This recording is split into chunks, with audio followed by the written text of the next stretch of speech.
Унгаршин хичээлийн маань өнөөдрийн сэдэв бид бүгдэд хамаатай. Юу бид бүгдэд хамаатай юм бол хүүхдүүдээ тунгаан бодоорой. Хичээлийн ирээлэгдэхүүн сурахчгийн хуудас 50-аас 51. Дэвтэр үзэг харандаа. Дараах бичлэгийг үзээд бид бүгдэд хамаатай ямар газруудын талаар гарч байгааг ажиглаарай.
Дээр бичлэгт ямар газрууд байна вэ?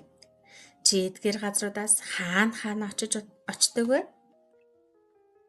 Тэгвэл өнөөдрийн хичээлийн зорилго маань орон нутгийн нийтийн эзэмшлийн газар талбай гэж юуг хэлдэг? Түүнийг хэрхэн ашиглах талаар мэдээлэл цуглуулга. Өнөөдрийн хичээлийн зорилт маань орон нутгийн нийтийн эзэмшлийн газруудтай танилцах, нийтийн болон хувийн хамааралтай зүйлсийг ялган тэмдэглэх. Хүрэх үрдэн орон нутгийн нийтийн эзэмшлийн газруудтай танилцаж, түүнийг хэрхэн ашиглах талаар мэдээлэл цуглуулж чаддаг болно.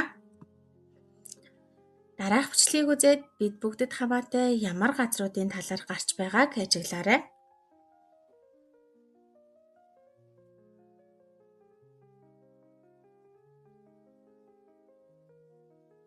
Нийтийн эзэмшлийн газар гэж юу вэ?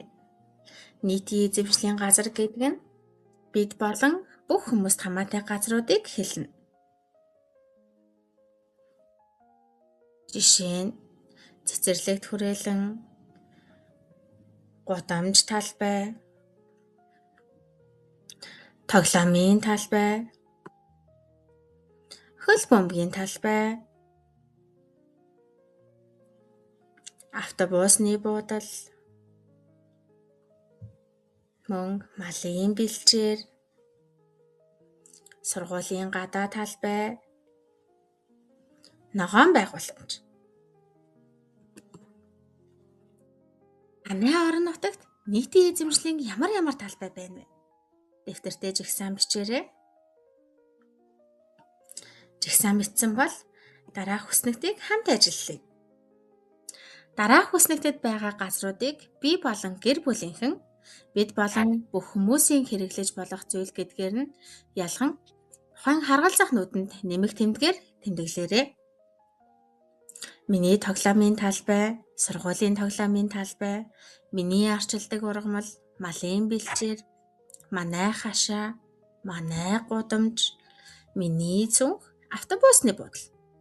Эдгээр газрууд нь би болон манай гэрийнхэн хэрэгэлдэг үү? Бид болон бүх хүмүүс хэрэгэлдэг үү? Сайн тунгаан бодож тэмдэглээрэй. Бид болон бүх хүмүүст хамаатай гэж тэмдэглэсэн газруудын онцлог нь юу вэ? Дэвтэртээ тэмдэглэж бичээрэй. Аад чи энэ газрууд бидэнд буюу бид бүгдэд хамаатай гэж тэмдэглэсэн бэ? Тийм шүү дээ. Яагаад гэвэл бид болон бүх хүмүүс ашиглаж болох боломжтой газрууд. Багштайгаа хамт дасгал ажиллацгаая.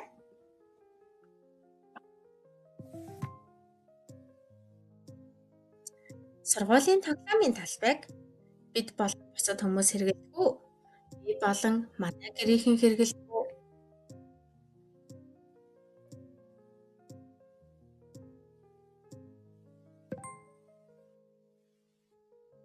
Ийм шүү дээ. Бид болон бусад хүмүүс хэрэглэдэг.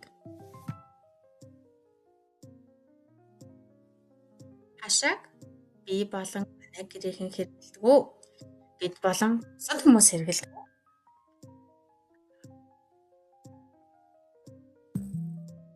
Бид болон бас мэдээж буруу. Миний тоглоом. Би болон манай гэрийнхэн хэрэглэдэг үү? Бид болон бусад хүмүүс хэрэглэдэг. Би болон манай гэрийнхэн хэрэглэдэг шүү дээ. Манай хашааг би болон манай гэрийнхэн хэрэглэдэг шүү.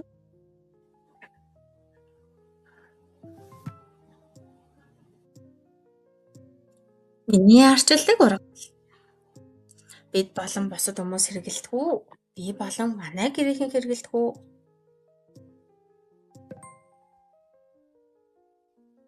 Шүү дээ. Манай гэрт байгаа бүх зүйлийг би болон манай гэрийнхэн хэрэглэдэг. Малын бэлчээр. Бид болон бусад хүмүүс хэрэглэдэг үү? Би болон манай гэрийнхэн хэрэглэдэг үү?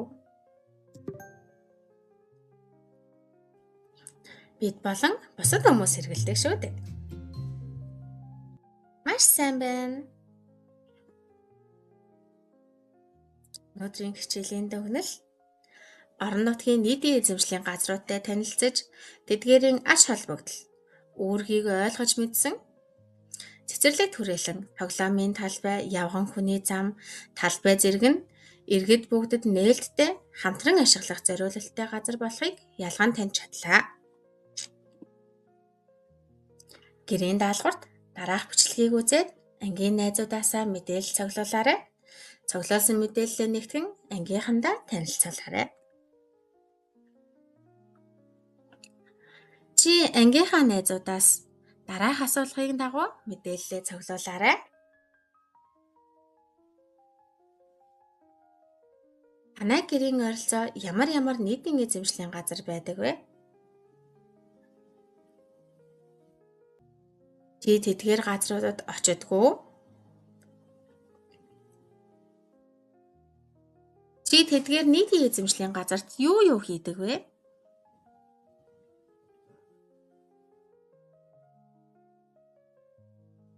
Танай гэр бүлийнхэн тэдгээр нийтийн эзэмшлийн газарт юу хийдэг вэ?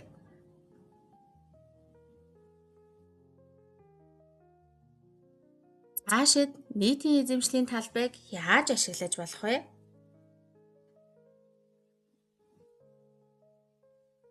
Цуглуулсан мэдээллээ нэгтгээд ангийнхандаа танилцуулаарай. Нийтийн эзэмшлийн талбайг хэрхэн ашиглаж болох талаар аав ээжээсээ асуугаарай.